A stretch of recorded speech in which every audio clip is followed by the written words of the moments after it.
Mr. Secretary, you are derelict in your duties. I would be derelict to not do something about this. And that's why I have a draft resolution here that I intend to introduce in the coming days that would require the Senate to take a vote of no confidence on Secretary Mayorkas. As I've stated on the record before, I stand at the ready to receive articles of impeachment from the House and conduct an impeachment trial in this body. Yeah, one of the day's most contentious exchanges came later when Republican Senator Josh Hawley grilled Mayorkas over a New York Times report suggesting that the Biden administration turned a blind eye to an explosive number of unaccompanied minors forced into child labor as a result of the 2021 migration surge.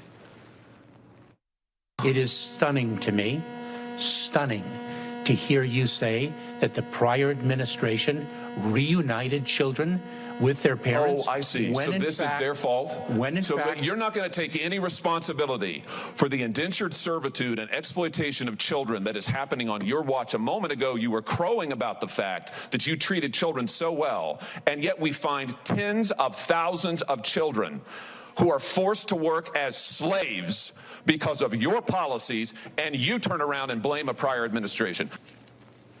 Now, more than 191,000 migrants were encountered at the border during the month of March alone, according to Customs and Border Patrol estimates.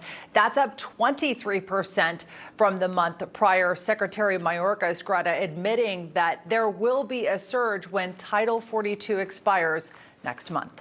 Kilmeny, Duchardt, thank you. And the testimony comes amid a dire humanitarian crisis at the border, especially for the children. Over the past 2 years, about 250,000 migrant children have come to the United States alone, not accompanied by an adult. Thousands have ended up in punishing jobs, working overnight in slaughterhouses, replacing roofs and operating machinery, violating child labor laws. And worse, our government has known about this. The New York Times, as we just noted, claiming that the White House and federal agencies were repeatedly, not one time, but repeatedly alerted to the children's plight, but the warnings were ignored or missed. Unaccompanied children crossing our border, it's not unusual. During my trip this past weekend to the migrants' staging ground for the trek through the Darien Gap, and as part of our Newsmax special Broken Government series, I spoke to a 16-year-old boy from Venezuela who told me that he has lived on the streets since he was 11 years old.